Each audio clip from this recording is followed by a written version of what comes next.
जय श्री कृष्णा मित्रों। आखिर कहाँ रखी है अश्वत्थामा की दिव्य मणि? आखिर भगवान श्री कृष्ण ने कहाँ छुपा दी उस मणि को? नमस्कार दोस्तों, हमारे मोटिवेशन आर के लाख बहुत स्वागत है। बात हम करते हैं ज्ञान की। इस वीडियो में आगे बढ़ने से पहले हमारे चैनल को सब्सक्राइब अवश्य करें और बेल आइकन को जरूर दबाएं। हम सब जानते हैं कि भगवान श्री कृष्ण के श्राप के कारण ही आज भी जंगलों में भटक रहा है अश्वत्थामा। वहीं कुछ लोगों ने उसे देखने का दावा भी किया है। माना जाता है कि इस श्राप देते समय भगवान श्री कृष्ण ने अश्वत्थामा के मस्तक से उसकी शक्तिशाली मणि को निकाल लिया था, जो अश्वत्थामा की शक्तियों का स्रोत था। इसी मणि की खासियत यह थी, मणि की शक्ति से अश्वत्थामा किसी पर भी शक्ति यानी गंधर्व, किन्नर और यक्ष आदि को आसानी से परास्त कर सकता था। युद्ध में इस मणि के प्रभाव से अश्वत्थामा के घाव भी अपने आप भर जाते थे। लेकिन अब सवाल यह उठता है कि आखिर भगवान श्री कृष्ण ने अश्वत्थामा की मणि को निकालकर कहाँ छुपाया? क्या अब भी वो आज इस धरती पर मौजूद है? अश्वत्थामा के मणि के ऊपर रिसर्च करते समय हमें यूट्यूब चैनलों में बहुत सी अफवाहें फैलाने वाली वीडियो मिली, जहां किसी ने कहा कि अश्वत्थामा की मणि को हिमालयों की किसी गुफा में रखा है, तो कोई कहता है कि बरमुडा ट्रायंगल के पास रखा है, मगर यह सरासर झूठी अफवाह है। गौर करने वाली बात तो यह है दोस्तों, अगर यह धरती पर कहीं होती तो अब तक अश्वत्थामा इसे प्राप्त करके और अपनी शक्तियों से शायद वो मनुष्यों को अपना गुलाम भी बना लेता। इससे बात ये साफ होती है कि मणि इस धरती पर कहीं भी नहीं है। भगवान श्री कृष्ण श्राप देते समय खास लीला रची थी। श्री कृष्ण जानते थे कि अश्वत्थामा जीवित रहते हुए अपनी मणि को कभी न कभी तो प्राप्त कर ही लेगी। इसीलिए मणि को उन्होंने 5वें आयाम में रखा है।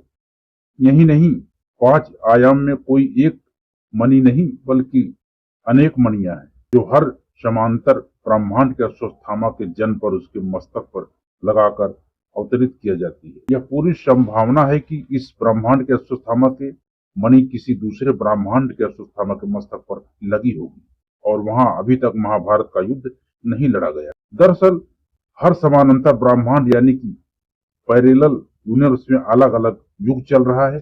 किसी ब्रह्मांड में रामायण चल रही है तो किसी में महाभारत।